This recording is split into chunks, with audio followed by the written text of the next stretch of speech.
Welcome to the Chase Merrell podcast. I am your host, Chase Merrell, and we are all about helping people get freed up from what's holding them back so they can build up who they were made to be. In today's conversation, I have my friend Steve Grace with me. Steve and his wife, Kerrie, hail all the way from the Sunshine Coast of Australia. This is an amazing couple who made a massive impact in my life back in 2010 when I spent 4 months with them on the road doing a tour, an entire lap of the country of Australia with music evangelism and getting to see the Lord use the ministry and the music of him and his family in that way. It was an amazing and transformative time, really a formidable time in my life as a 18, 19-year-old that I'll never forget because of its impact.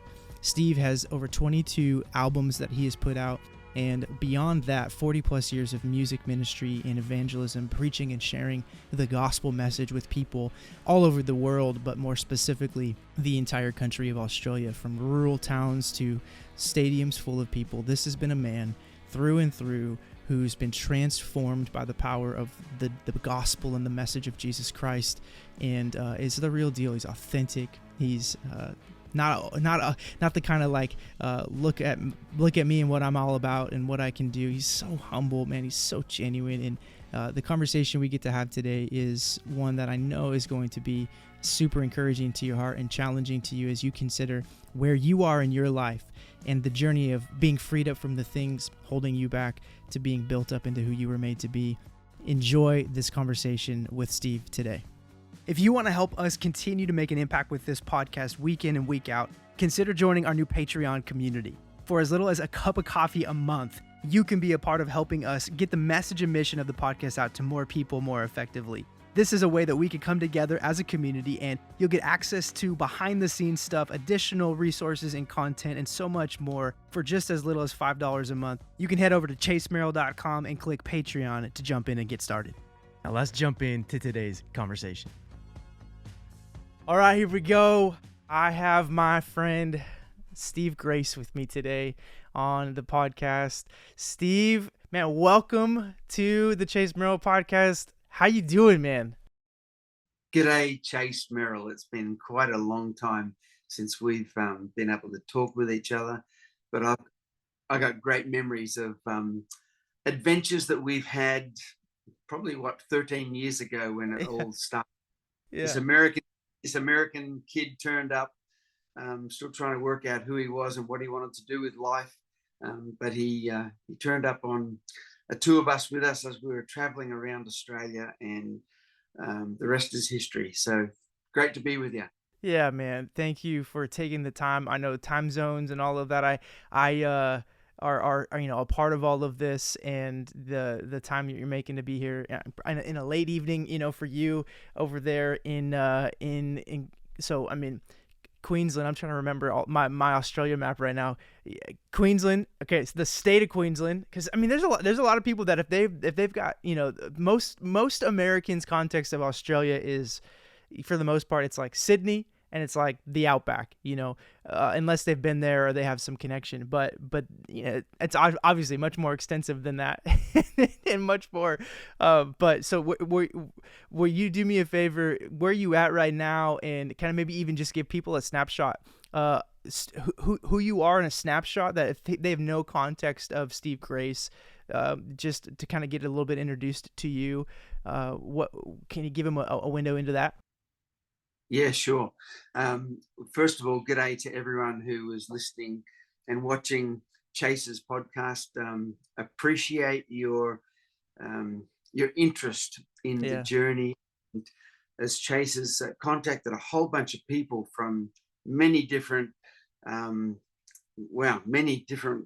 ways of life, but people that have had a big influence on him. I feel honored to be invited to be able to share a bit with you today. I'm at the moment in the state of Queensland, which is a northeastern state. Our northeast is a little bit different to the northeast of the United States of America, where all those politicians live. Yeah. Queensland is probably more relate to Texans and people from Tennessee. Yeah. So we like country music. We don't mind having a gun in the house, and we love God. We love the Bible, and we love believing in people. Queensland is a very friendly state, and if you ever get a chance to come to Australia, make sure you spend a lot of time in the state of Queensland. We've got the Great Barrier Reef, plenty of crocodiles, plenty of kangaroos, plenty of koalas, but it's it's a state, a lot of cattle farming, a lot of wheat crops, grain crops. So it's a farming state. Yeah. But where I live is on the Sunshine Coast, which is about an hour north of the city of Brisbane. And it's probably, man, it's actually probably more like Hawaii than anything. It's quite subtropical and a beautiful place to live. For the last 40 years, I've been involved in music evangelism. We'll get into it later, but I don't know how I got into music because I never ever thought I was good enough. I failed music in year 10 in high school. I actually got kicked out of music. That's another story. I still can't read music, and yet I've recorded 22 albums over a 36-year music career. Jeez. And the main motivation for doing all of that was really to tell people about the change that Jesus made in my life and the change that he can make in yours. So I got into music evangelism in a very unorthodox way. I didn't go to Bible college. I didn't go to music conservatorium.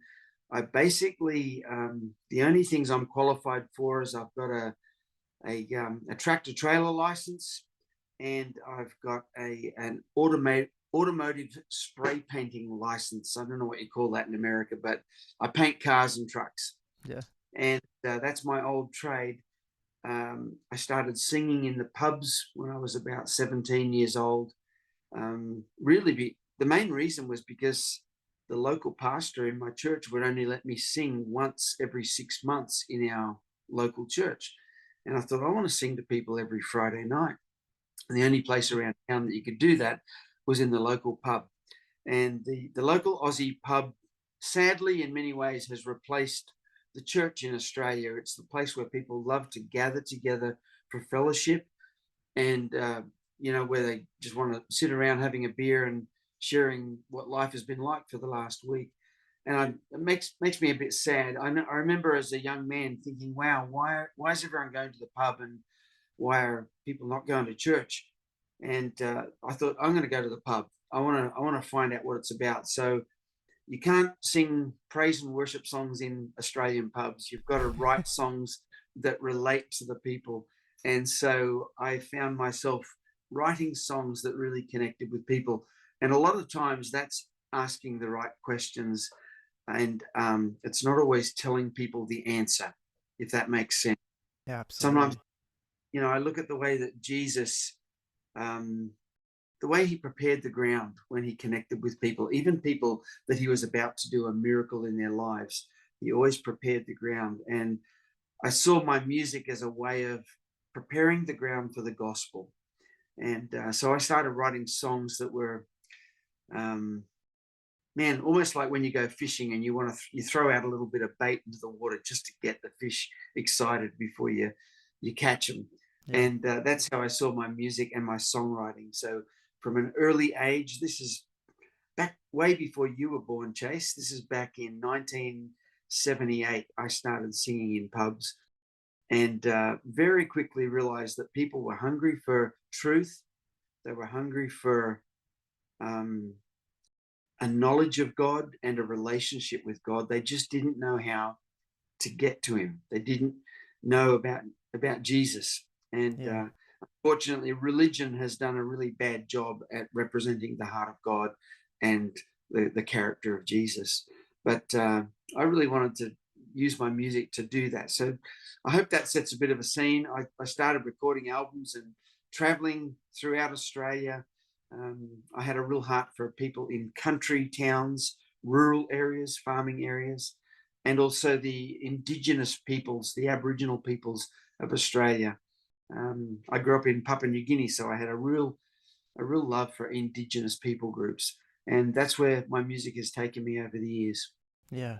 Yeah, I mean, phenomenal foundation space there just for people to get a snapshot. There's as you were just going, I was just flooded with memories and moments of hearing you communicate and speak and share your heart, whether it was one-on-one conversations or from a platform to an audience of hundreds or up to 1,000, thousands when it came to that time we've spent together. But and man, okay, so one more kind of introductory kind of question just for people as well too. So the like family side of things, where are you at right now in the season when it comes to who you're connected to from just like that world, so people can have that kind of like full picture of what the last kind of 40 years has looked like, and present where you are. And then I'm gonna just dive in, 'cause I can't wait to share some of the ways we kind of got connected and jump into that more.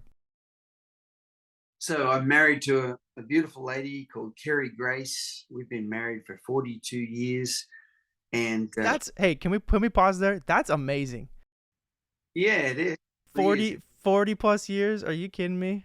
Whew. Yeah, she's pretty good at putting up with me. Um, we've got three sons, Shane, Ryan, and Jordan, and they all became great friends of Chase Merrell's over the years. We spent a couple of years living in Northern California, Yeah. just out of Sacramento, and that's where the boys got to meet Chase. And yeah, I'm a father of three sons, all very, very uniquely different. My oldest son, Shane, is a very, very gifted man. He's got I guess you'd call it a marketing and branding company, a media company Yeah. in Central Australia called Alice Springs Media. And but without Shane, I would have been able to be as effective and influential with my music. He's done all my album covers and website designs and all that kind of stuff over the years. My middle son Ryan has been the program director for an organization called Teen Challenge Yeah. for the last 5 years in Victoria. Unfortunately,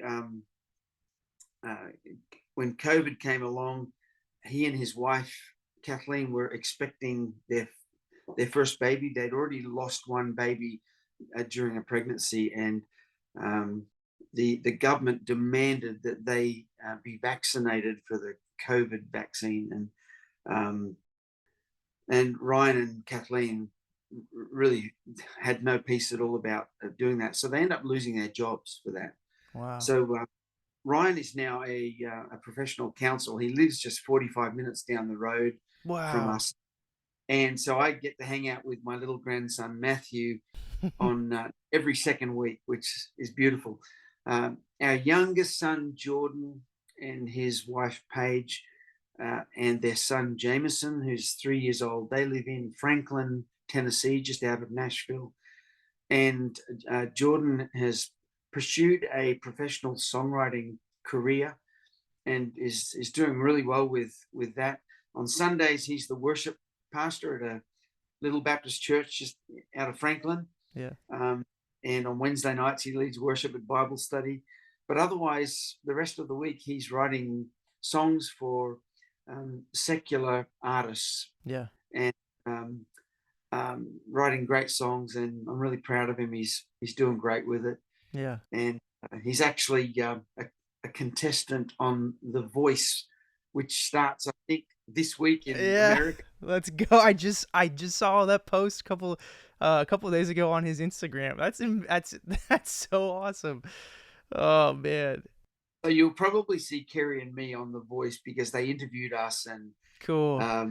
wanted to get to know who Jordan Grace was. So yeah, that's been quite an adventure for him to be on. Yeah. But he's really loving writing songs for people and doing well with it. So Yeah. that's our three boys. And yeah, Chase came on the road with us back in 2010.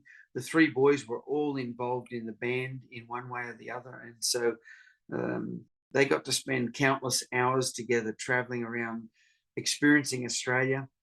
and yeah, it's Yeah. you became a very special part of our family, mate. Yeah. Well, I mean, I felt immediately adopted in.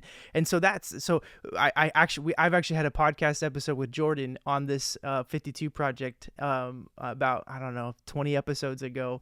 And so thinking about and thanks for sharing that, man. I'm thinking about your sons. I'm thinking about who they are, and even the snapshot that I got to have with them over those 4 months when we were together in Australia. But I remember being a 16, I think I was, 16, 17-year-old. I was working at Chick-fil-A. I shared a piece of the story on Jordan's episode, but I'm working at Chick-fil-A in Roseville, California. And at that time, I had really been growing in my personal relationship with Jesus through my church and youth ministry, had some genuine encounters with God where I was growing. And part of that was growing in the world of music and worship leading. And there's a worship, music ministry, church ministry out of Australia in Sydney, called Hillsong. Obviously lots going on with that world, but at that time, that was such a significant music ministry, worship band that had been writing songs that for us in America and all over the world were a big part of like church services and moments in my youth group where, man, I was having some incredible encounters with the Lord. And so there was this draw even at 15, 16 to be like, there's something around that, man. If I could get to Australia someday, these guys got this passion and love for Jesus that just seems like it's out of this world. And so there was always this little seed planted of like, one day I'm gonna go to Australia, and I just got to go and see what God's doing out there. And then I kid you not, like just within months of that world really starting to stir up in me, I'm at Chick-fil-A and I'm doing something at a register, and I hear these Australian accents by 3 or 4 of them coming into the Chick-fil-A, and they're talking, and they're just not the normal like American, like even just the way we just come into an environment at that time. It just was like there was life coming out of them, and I'm like, this sounds like an Australian accent. I didn't know for sure but and lo and behold, it's Shane and Jordan, and I don't think Ryan was there, but maybe he was. And I met them, and I started asking some questions, and I remember something along the lines of like, just, man, we should get together, or we should. And I don't know what happened there, but I was like, why are you guys here? They're like, oh, we're living here for a couple years. Our parents are connected to a ministry out here called, I think it was World Missions or something like that at the time.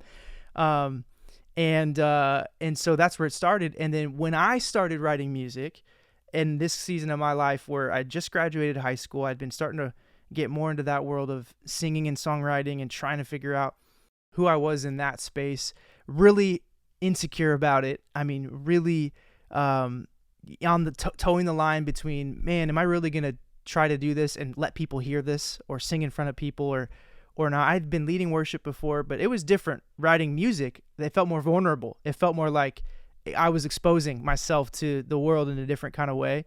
And I remember making the plunge. I'm going to do it. Getting some pictures taken, which felt really awkward. I mean, if anybody's ever gotten album artwork done with their own picture or, headshots or whatever, there was something about that was hard as well. But I never forget looking for a website designer, because I'm like, I know I need a website, and I'm searching all over, and one of the top searches popped up this website designer called Grace Media, and I'm like, okay, and I'll reach out, send him a message, like the work that he's doing. I saw a few other guys even locally in the Rockland, Sacramento area that had used Grace Media for their website design, and so reached out, sent him an email. And I don't know how it all connected, but I realized this was 2 or 3 years after Chick-fil-A. And I realized this is one of the dudes I met at Chick-fil-A that day at 15, 16, Shane, because his name was so unique. Yeah, like, I know a lot of Shane's spelled Cheyne. I think that's how Shane spells his first name.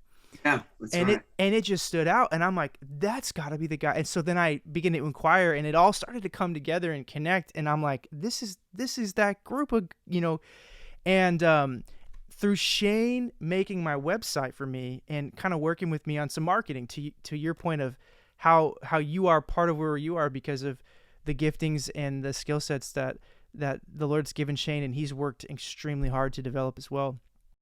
He eventually was like, hey, my parents are coming in for like a fundraising concert, if you will. Um, and are you open to opening it and doing a few songs before my dad kind of does some songs and shares, and I just was like, yes, I don't even need to pray about it. I'm there. And so that's where again, I'm still figuring out who I am here. But I made, I have a picture of it here. This is my album right here. It's called Just Be. Okay. This was it. In fact, you can see, if you're watching on the podcast, I have a crack. This is my last, it's still in the wrap. This is my last CD, plastic CD that was reserved from the Heritage Tour that I brought with me, that came back with me from that time. This was a CD. Played a few songs, and man, I don't know what happened.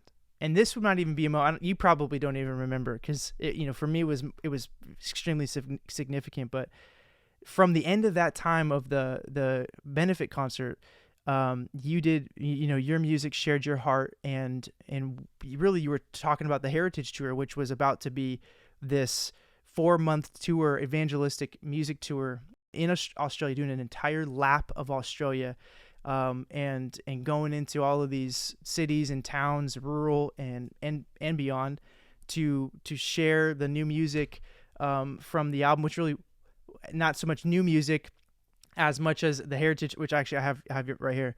Here it is. That's still in the plastic wrap too. Heritage Tour, baby. That you were, coming to share some revamped hymns and just some great old, just rich songs, and doing a whole lap of Australia. And anyway, at the end of the concert, benefit concert, you came up to me and basically presented, hey, man, what would you think about coming with us and being a part of this 4-month, music tour, and playing some of your songs, and being open to doing some outreach into the schools with my sons. And I mean, I'll never forget. So Steve, I'll never forget, right? For me, I had spent most of my life up to that point in the church and within the 4 walls of ministry in that way, as a high school student, young adult. And the thought of getting the opportunity to go to Australia and then do some of my own music, but get to be a part of something much bigger than myself, like, it rocked I couldn't believe I was getting that invite. And so that's where it started. Again, something I didn't need to even pray about, although I did, was where this whole thing came together. And at 18, 19 years old, jumped, on a plane to I think I don't know if it went straight to Brisbane or if it went to Sydney and then to Brisbane, but either way, I was on my way to Australia a few months later to join you guys for this 4-month lap of Australia for the Heritage Tour in 2010. And that's where it all came together. Wow. That's the memories just flood back. Hey, it's incredible. Yeah. And yeah, I was so excited back then for my boys. They were, pursuing what I'd been doing all those years, which was it's not an easy road to go in Australia.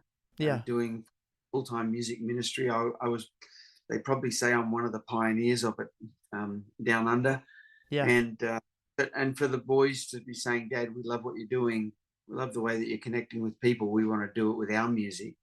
Was pretty cool. And then for them to, have some American buddies, Steve Denmark. Yes, Stephen Kent. Stephen Kent, yeah. But Stephen Denmark, yes, that's his music name. Yeah.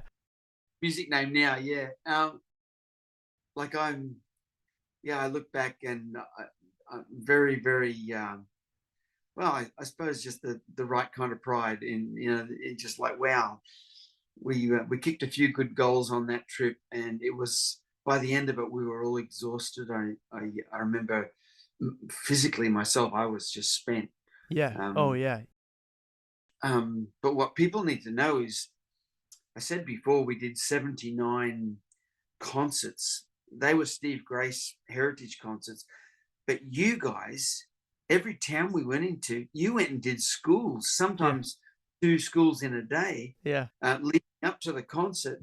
And so you guys were just pouring yourself into those country towns. And, a lot of people would come along. You guys would go and do a lunchtime concert in a school. Yeah. And kids would go home and tell their parents, we've got to go to the town hall for a concert. Yeah. So you worked so hard on that trip. And it's pretty hard to explain to people, isn't it? Oh, it is so hard. But yeah. Yeah. So a few of the things from that time, that man, that impacted me to this day. Like I'm leading I'm a lead pastor now here in Washington State, and have the privilege of shepherding and pastoring a group of people, and still growing in so many different ways. But man, there are still moments from that 4 months that ring deep into my DNA now, because it was such a formidable season of my life where I had stepped out in a different kind of faith and stretching of my comfort zone. And the way you made space, right? You guys had a way you did things, and it was, man, it was always about honoring people every single step of the way, whether it was the drunk homeless man that walked up to the setup as we're setting something up, for whatever, in the middle of a dusty road in the outback, or the lead pastor of a church of 1,000, whatever. The way I watched you treat every single person, like literally, like if Jesus was there and would have had moments of looking at the person and making them feel seen and valued. And I watched, because I got to see it from the behind the scenes. I got to see it when nobody else was watching, where nobody else would see it and go, man, look at this guy, or look at this family. And for 4 months, I watched you have moments with people, both seen and unseen, that were so consistent. You didn't shift who you were or treat somebody differently when what they had to offer was different. Whether they had nothing to offer or everything to offer, whether it was a small church of 20 people that were going to show up for one of your concerts, the way you took the opportunity every single one of those nights or those days to give the people the best of you, to the best of your ability. I just had never seen anything like it. I remember there being moments in the first few weeks where I thought, I don't know if this is real. And it wasn't like it wasn't that I didn't experience authenticity from it, but I just figured at some point there's going to be a place where, there's no way he can treat everybody the same way.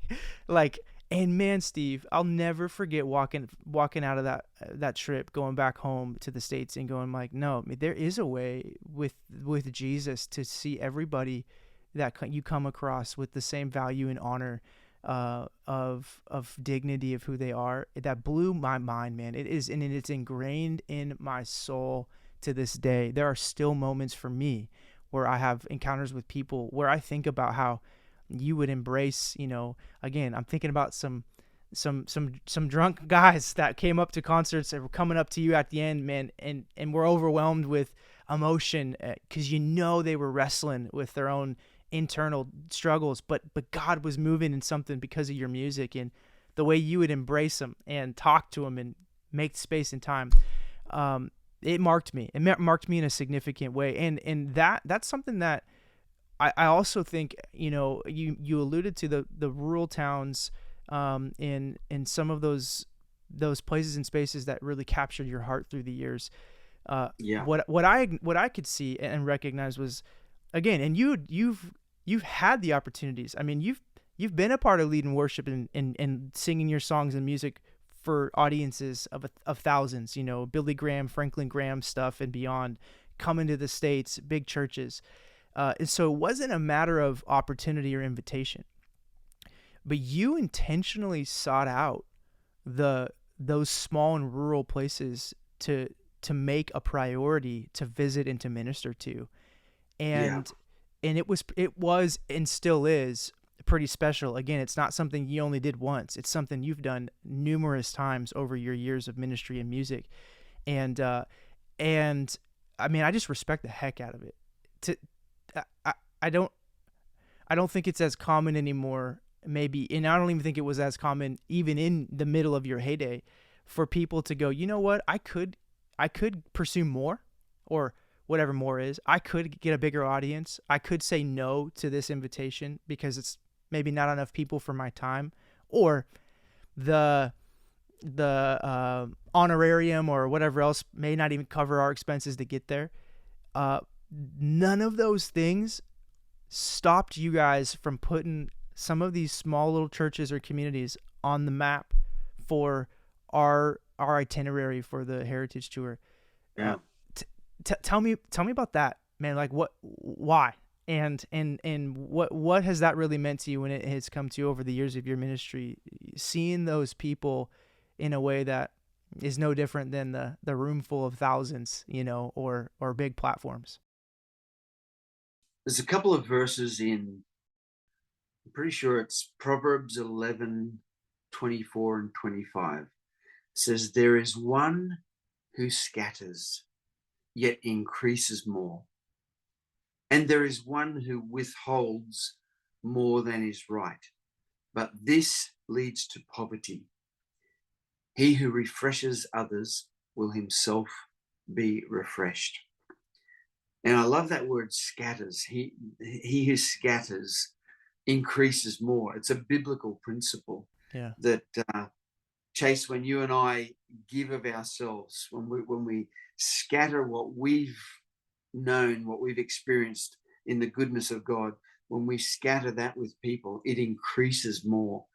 But if we withhold what is right, that will lead to poverty, a poverty of the spirit, which is a pretty bad place to be. Yeah. Um, and he who refreshes others will himself be refreshed. I think I learned that early on, singing in the pubs, probably even earlier on as a kid growing up in the jungle highlands of Papua New Guinea, a little country just north of Australia, a very mountainous little country, 861 different language groups. That's And crazy.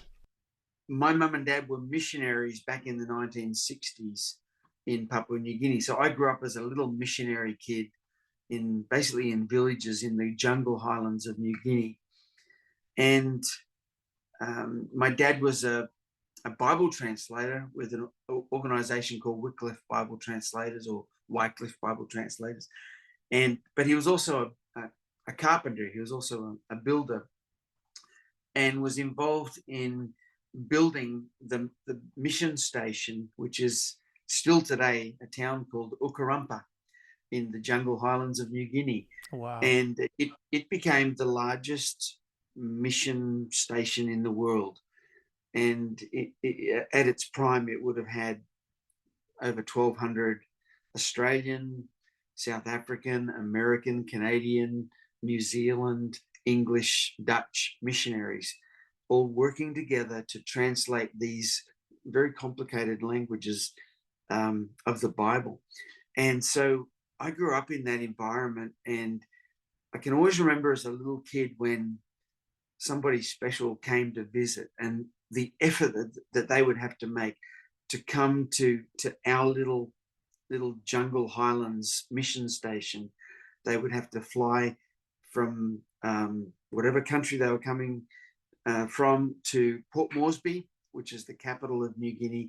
Then they'd get on a smaller plane and fly to another town, and then they would get on a little Cessna, or a Piper, and fly to Ukarumpa in this little tiny landing strip.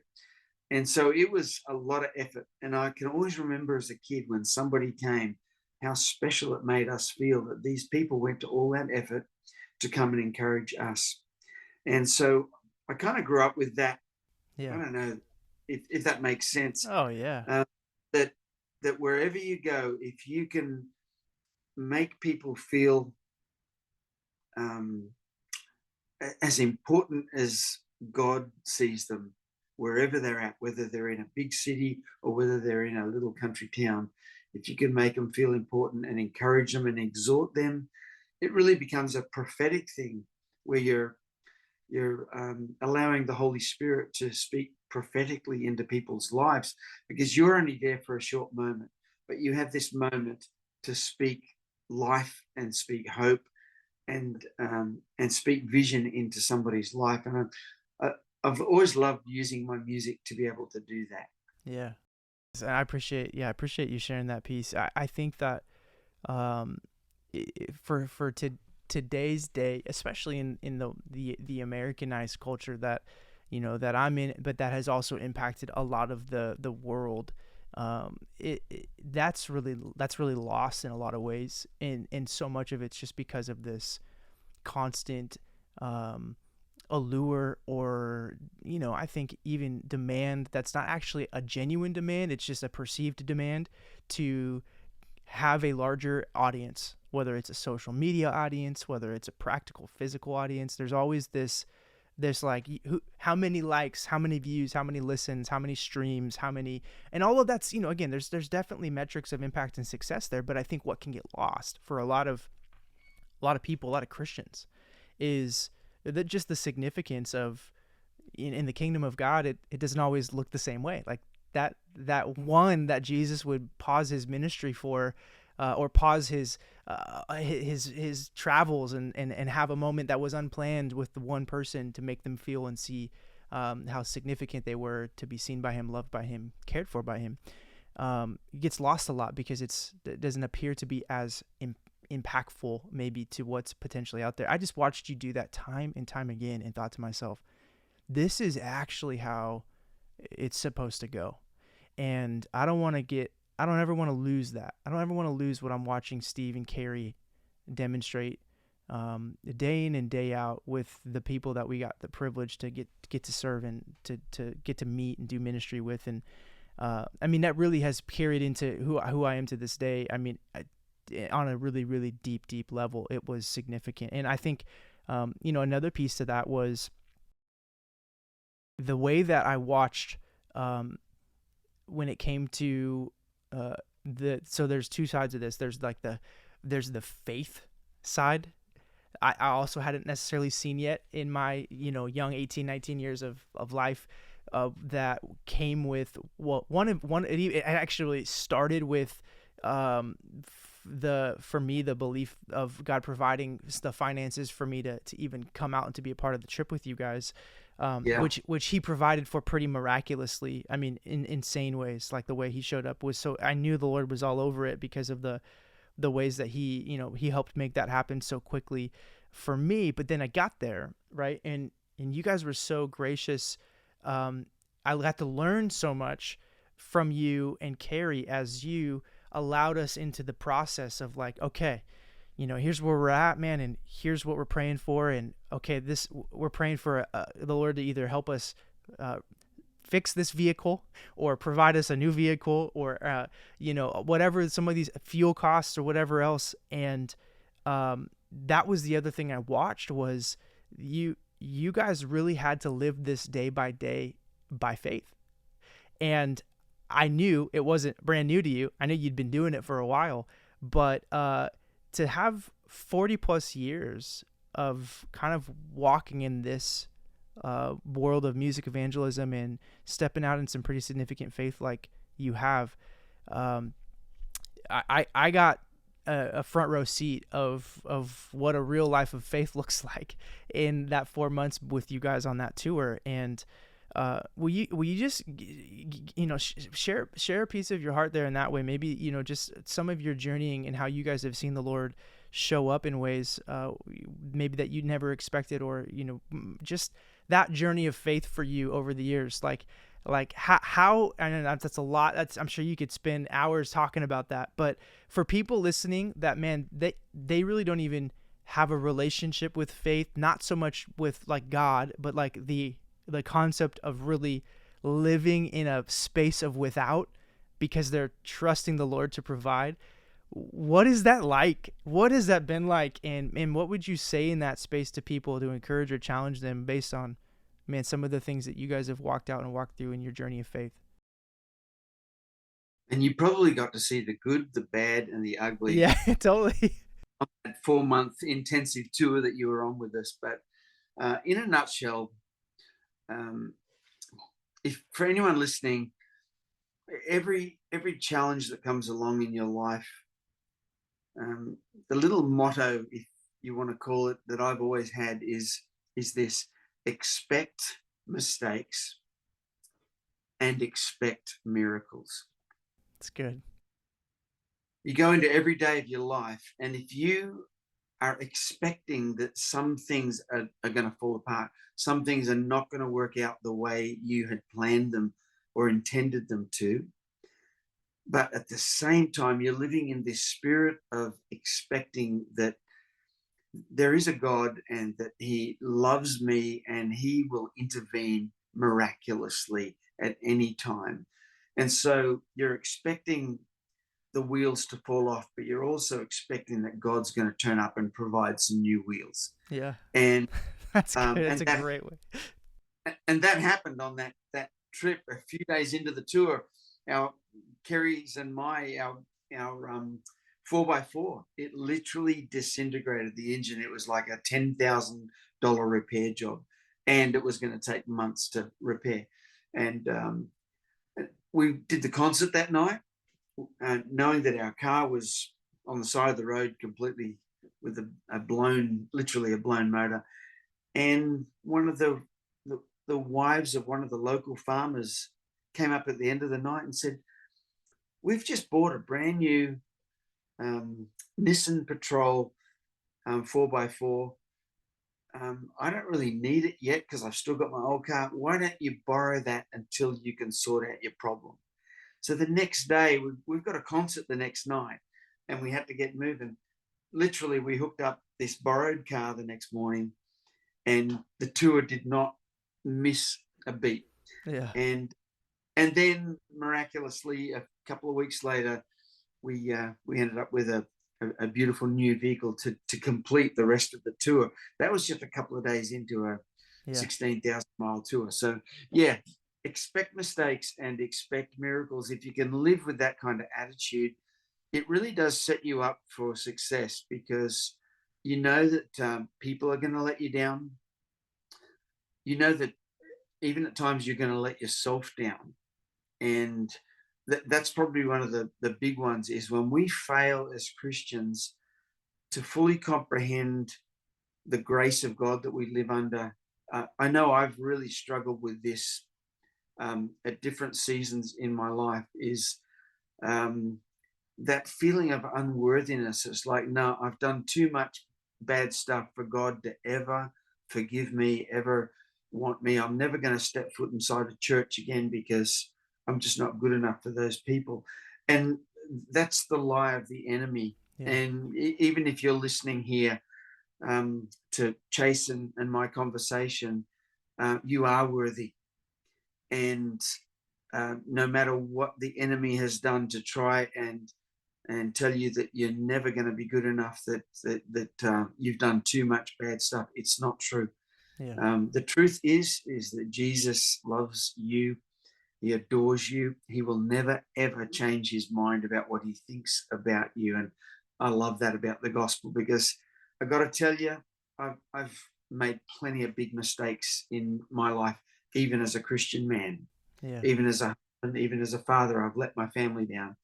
And yet to know that the grace of God, the forgiveness of why Jesus went to the cross, that's what sustains me. That's what empowers me to keep going, and enables me to expect that mistakes are going to happen tomorrow, but miracles are going to follow soon after. Yeah. So good. So good. The that genuine understanding and experience of Jesus and an actual relationship with him was evident to me in that time when it came to you and Kerrie. And the other piece to that I got to experience and see that I know has continued, obviously was before and has continued after the time that we spent together, was that there was this your value of getting in the Word, of reading the scriptures. I mean, I'll never forget I don't know if you handed them out at the beginning of the tour or what, but we got those yearly Bible, and kind of every day there was you could read through the Bible in a year, but it had it already prepackaged, right? I think I have it in my bookshelf back there somewhere. The 1 year Bible. The 1 year Bible, yeah. And just waking up on mornings, where we'd be somewhere and coming out of the caravan, or you guys coming out of the caravan. Sometimes we were in, they were called swags. Is that what they're called? I was thinking, oh man, that's the best. But seeing, you and Kerrie in your Bibles, like reading the Word, and it wasn't for an audience on a platform, or just because you had a message that you needed to share. It was like you were really digging in for your own personal relationship to feed your soul. Again, watching that day after day after day, to see people whose primary quote unquote job, if you will, or calling was to be on a platform and sharing, music or whatever, and yet the private, place where nobody was going to see that was happening and being invested in. And that also was that piece for me that I was like, okay, this is how you do it. If you're going to sustain, the mountaintops and the low valleys of life that are going to come, and the Lord's going to use you to make an impact in people's lives, where it starts and where it has to continue to come back to you is getting in the Word and getting alone with God daily, so that you're being sustained through that. I watched you guys do that in such a consistent and profound way as a 18, 19-year-old that marked me as well, that I went, okay, this isn't just about what I appear to in front of people when everybody's watching. It is really also about how I am investing in my relationship with Jesus when no one's watching. Thank you for that. Yeah. Thank you for being genuine in that, because it, again, and it wasn't maybe something, it was something I was catching more than maybe you, or, a caught more than taught thing, but it was powerful, and still to this day has made an impact for me. And you know what, Steve? I mean, that right there has impacted my marriage. It's impacted me as a father to 4 kids that I'm, doing my best to partner with my wife to raise and love well. And I know there were seeds planted in that 4 months where I went, okay, this is significant. I don't want to lose this. I need to be investing in this space now. Yeah. Good habits to get into your life, and you never let go of them. Kerrie and I still wake up every morning and do the 1 year Bible. It's so cool. I don't know how many years we've done it. And, but it's just a good habit to get into. Is the first thing when you wake up is the Word of God. And every day, one little verse, one little line will speak to me. And that's the incredible friendship of the Holy Spirit that permeates through the entire Word of God. You can be reading through Deuteronomy or Judges or, one of those Old Testament books, and the Holy Spirit will speak to you. Yeah. So, it's that was a good habit to get into, and we're still doing it. Yeah. There's a few more things, and we'll kind of wrap up here in a moment, which is with that question I kind of mentioned just about, the whole idea, the why of this podcast is to help people get freed up from what's holding them back so they can build up who they were made to be. And hearing maybe something from your life that you would say, you've overcome, that you were, held back by at some point. But before jumping into that and wrapping up, the other piece, when I think about Steve and Kerrie Grace, that is going to be a part of, is now currently, but will continue to be a part of the legacy of who you guys are and how you poured yourself into people, is the way that you made space for people around you to grow and get opportunities to be stretched, even with the opportunities maybe that were better suited for you to have and to hold on to. You created and made space for others to get to share your platform, if you will, or your opportunities. And I'm sure at times, that there were, I'm thinking about, first of all, I felt, I might have even said this to Jordan when I feel like there's just an overall, like apology at some level. I feel like as the young American that I am or was, and, still have pieces of, coming into, the Grace family and the Australian, world, coming as this young American. I'll tell you what, one of the things that came out of that was recognizing, like, oh, this isn't all about me. And watching the way you guys graciously, were patiently watched me learn and navigate that as a young, coming in, young, hot, fresh American, like, I'm ready to take all this stuff on, was so gracious. I feel like there's lots of things I should apologize for, even to this day, for the way that I came into that, but learned very quickly. Now this isn't about us. This is about what Jesus is doing, and we all humble ourselves and serve and work hard and work with a good attitude. But one of the opportunities that you made space for at one point was I don't know, it was I think we had a little, like, a couple days of a break, and there was a pub, like, kind of not really a pub, but it was like a, I forget where it was. I think it might even be on one of the episodes of that kind of the documentary thing that, Like an outdoor stage at a bar. yeah, there you go. That's exactly what it was. And I remember you at that stage saying, I think Chase should do one of his songs, for tonight, or maybe we should. And I was, like, what? No, like, I have a love song about Taylor Swift. That's what I've got outside of, so, but you're like, I think you should do it. I think you should give it a go. Just the way you encouraged people and made space, even at times, if it meant, it was going to be a less than product or experience, that to some degree you were putting your name on. I watched you do that, and even with your own children, which blew my mind, man. Your kids are so gifted, unbelievably gifted. Shane, Ryan, and Jordan, all three of them. It was so cool to get to see that dynamic through those 4 months, and they're unique, all different and unique, but good Lord, they are just incredible men. And the space that you made for them, to be themselves, to be who they were made to be, to be able to give space to figure some of, who they were out on that time. It's something that to this day, as I'm leading a church, leading teams, leading people, I caught that.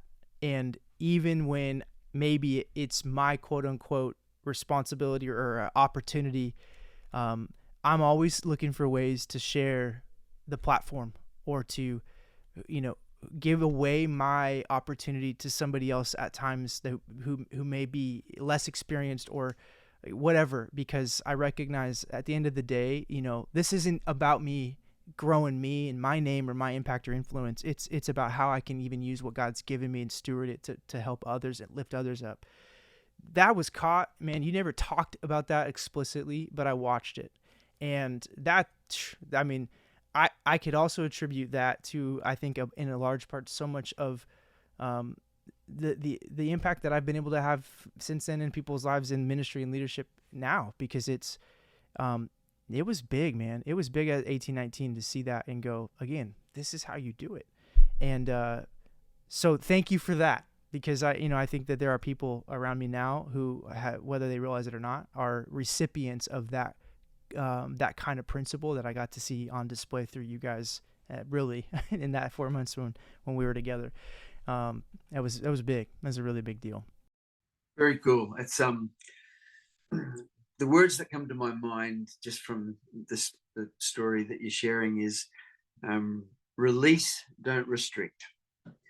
That when you're releasing people rather than restricting people, as a dad, I've had to learn over the years, there's times where I've got to release my son, even though I know he's going to make some mistakes. But he'll learn from those mistakes, knowing that he was released, so that he wasn't restricted in it. And in all of our relationships, to hold our relationships passionately, but hold them loosely. Yeah. Because ultimately, the greatest relationship that any of us can have is our relationship with the Creator, Yeah. which comes through knowing Jesus. And but we're responsible um, to represent the heart and the character of God to each other, and so you do that passionately, but you hold it loosely at the same time, so that people feel like that they're not being restricted, they're not being held back, or they're not being controlled. That there is a sense of liberty and freedom to grow, even if that means making a couple of mistakes along the way. But Yeah. I think that's probably been my philosophy over the years. I know with my own boys, and the cool thing is, I can sit here tonight, this morning for you, um, and my three boys are three of my best buddies, my best mates on the planet, Yeah. and we talk literally every second day. I talk with each one of them, and I think, man, what did I do right to deserve that? Because I've met plenty of people who have broken relationships with their children or with their parents, and yet how precious is it that I can just call Ryan at any time and have a great conversation. Yeah. And yeah, I'm rambling on a bit, but No, you're not. That's dead on, man. yeah, Yeah. it's something very cool about that. And to me, that's kingdom stuff. That's not the good old Frank Sinatra, I did it my way. It's Right. it's simply the favor of God and the grace of God over our lives because we're pursuing Him. Yeah. And that's the best thing that we can be doing on any given day. Yeah. It's so good. Amen. Well, that question, man, as we wrap up today, that something in your life that you'd say held you back, or to some degree you had to overcome, and you felt you got freed up from, to be who you were made to be.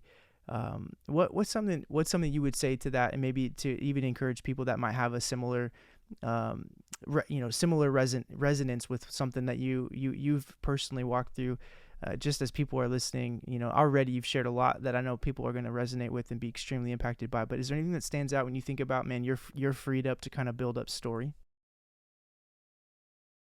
I'd have to say, Chase, I spent most of my childhood years and my teenage years um, feeling like I was never qualified and never good enough.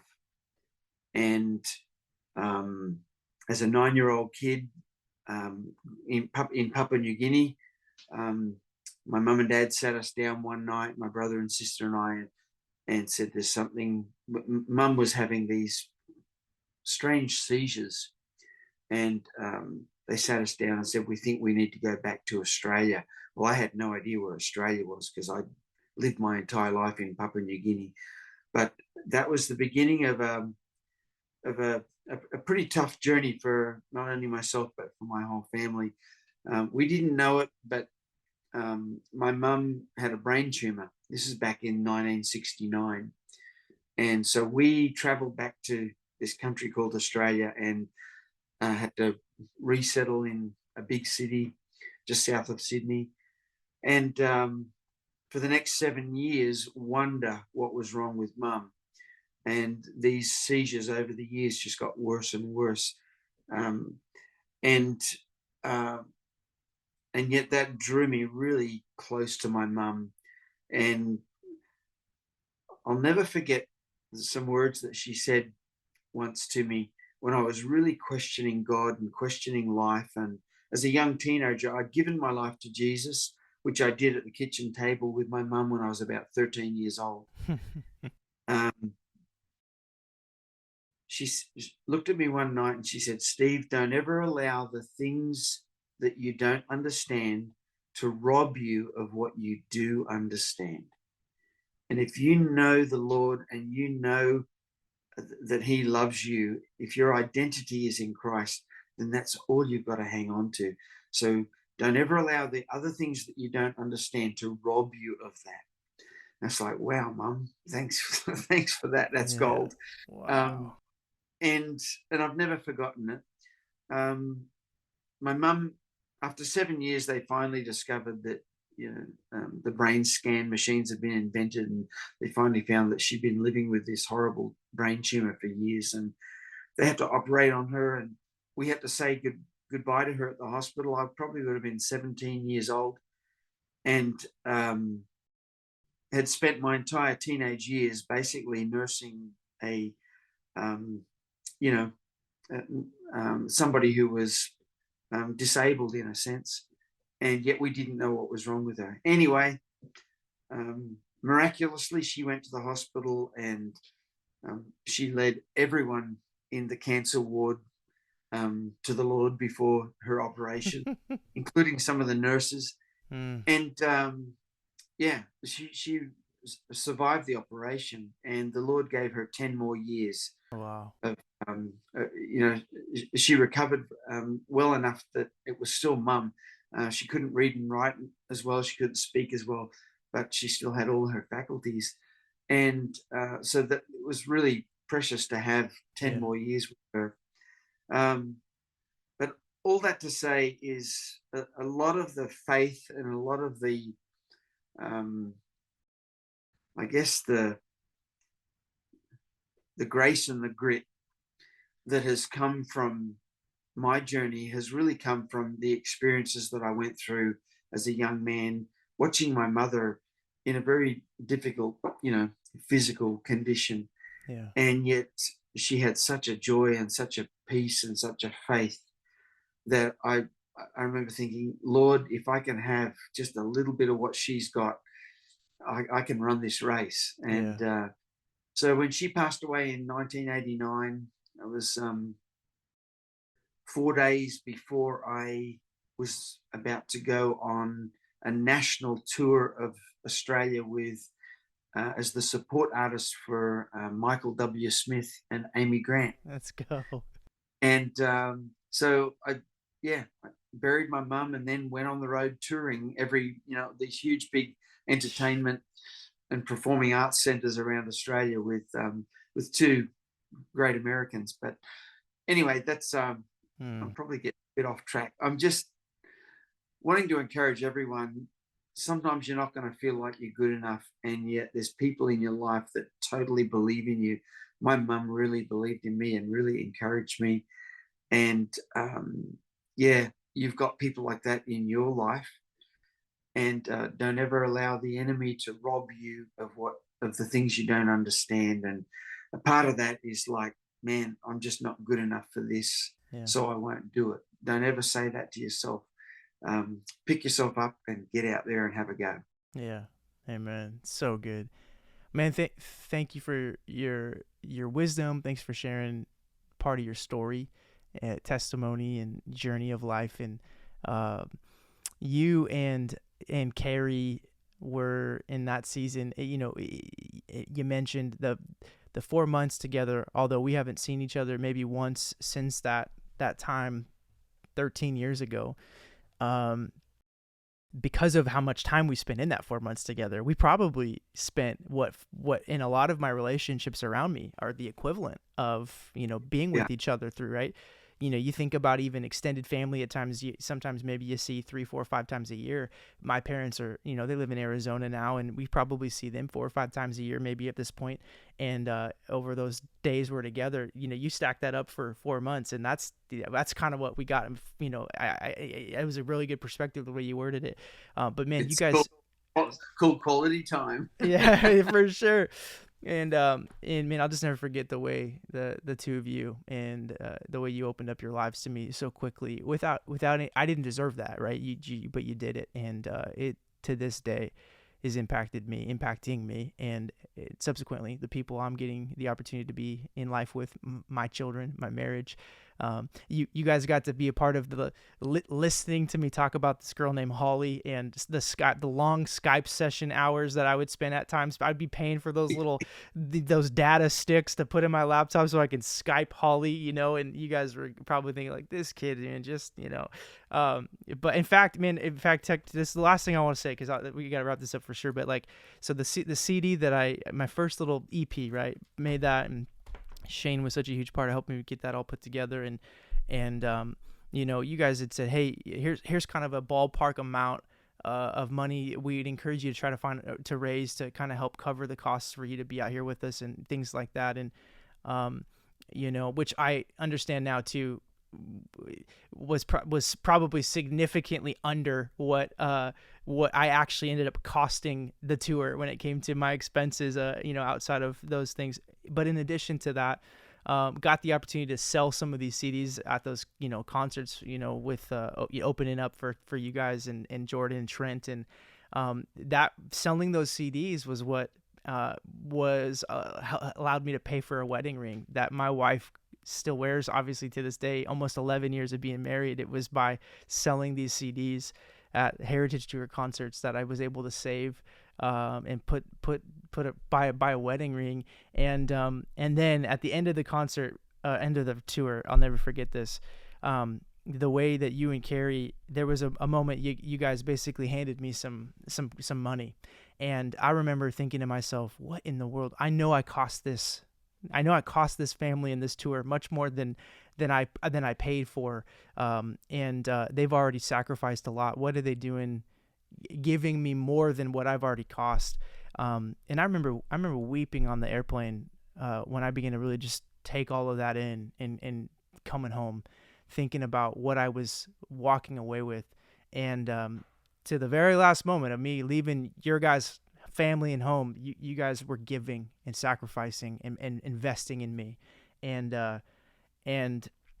it was just uncommon, man. And it marked me in a way that it'll be the rest of my life, and my kids will get to hear about it. And I'm just so thankful for it, because I know I'm not the only one that's happened with. There's been countless people who've been impacted by your ministry and your wife's ministry for the years that you've gotten to love and serve people. And yet still, right, you're not done. You got even greater days in front of you, I believe, than what you've already gotten to experience. And so that's going to be cool to continue to watch. I hope album 23 or 24, man, it's got to be in the works, right? You got to be having some new songs. I'm sure the Lord's brewing up, and can't wait to hear what continues to come out of the heart of Steve Grace and Kerrie Grace. So love you guys a lot.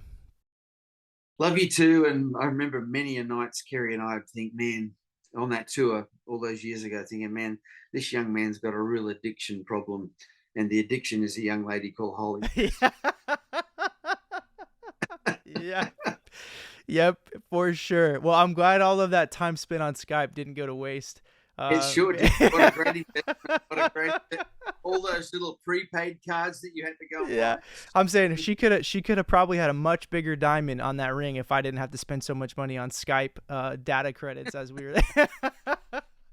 Oh man, appreciate it, man. With that, for everybody watching and listening, thanks for joining us today on the Chase Merrell podcast. And with that, we'll see you next time. Thanks for listening.